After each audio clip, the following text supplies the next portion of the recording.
அனைவருக்கும் வணக்கம். இன்னைக்கு நம்ம பானு ட்ரெடிஷன் சேனலில் சிவப்பு பொன்னாங்கண்ணியை வச்சு ஒரு பருப்பு கூட்டி எப்படி செய்கிறதுன்னு இந்த வீடியோவில் பார்க்கலாம்.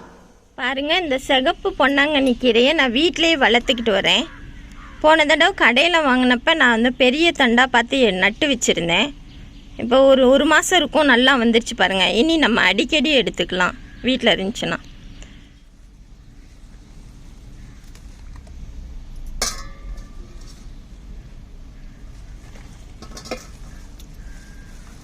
சிவப்பு பொன்னாங்கண்ணி பருப்பு கூட்டுக்கு தேவையான பொருட்கள் என்னென்னு சொல்கிறேங்க. இந்த பொன்னாங்கண்ணி 2 கட்டு சுத்தம் பண்ணி எடுத்துக்கோங்க.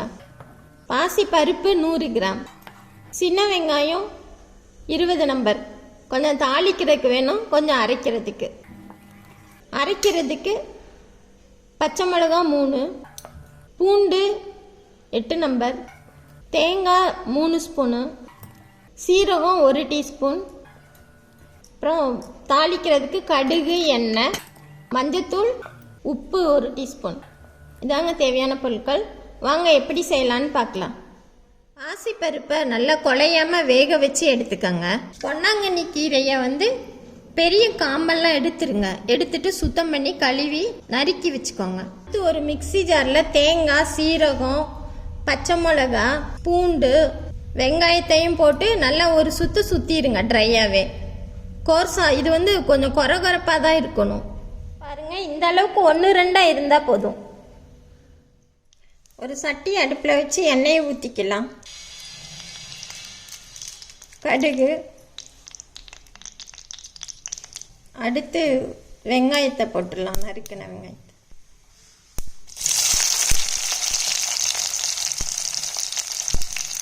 வெங்காயம் பாதி வதங்கிச்சு. இப்போ நம்ம பொன்னாங்கண்ணி கீரையை போட்டுடலாம், நறுக்கின பொன்னாங்கண்ணி.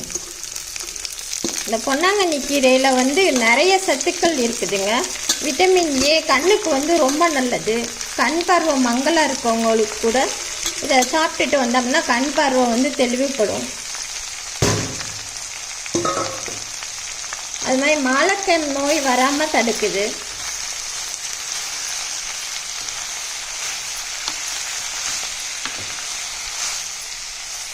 கொஞ்சம் பச்சை வாசனை போகிற வரைக்கும் வதக்கலாம்.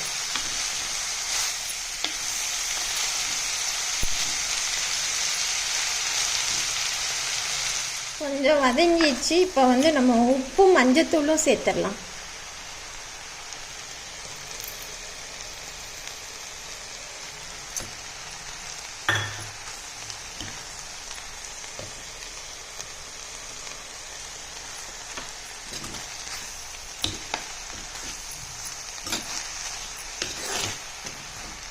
இப்போ 1-2 அரைச்ச தேங்காய், சீரகம், பச்சை மிளகா, பூண்டு இந்த விழுதை வந்து சேர்த்துடலாம்.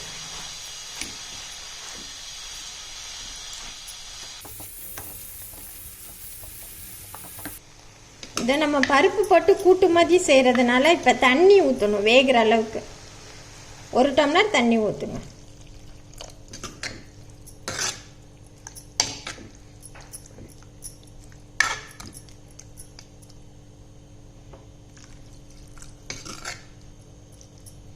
கொஞ்ச நேரம் வேகட்டுங்க. கீரை நல்லா வெந்துருச்சுங்க. இப்போ வந்து பருப்பு, வேக வச்ச பருப்பை வந்து நம்ம சேர்த்துடலாம்.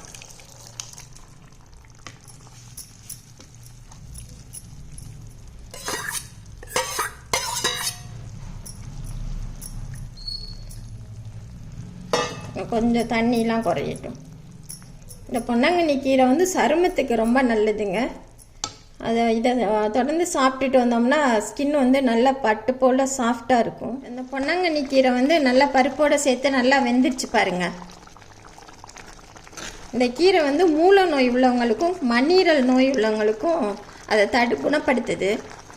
ரத்தத்தை நல்லா சுத்தப்படுத்துதுங்க. இந்த கீரை நல்லா ஆயிடுச்சு. இப்போ அடுப்பை ஆஃப் பண்ணிடலாம். வீடெல்லாம் கமகமன் வாசனையாக இருக்குங்க. இந்த ஸ்டேஜில் அடுப்பு ஆஃப் பண்ணிடலாம். இதயத்துக்கும் மூளைக்கும் புத்துணர்வு தரக்கூடிய பொன்னாங்கண்ணி பருப்பு கூட்டு தயாராகிடுச்சுங்க. கமகம வாசனையோடு இருக்குது. நீங்களும் வீட்டில் அடிக்கடி செஞ்சு சாப்பிடுங்க. எல்லாருக்குமே உடம்புக்கு ரொம்ப நல்லது. நன்றி, வணக்கம்.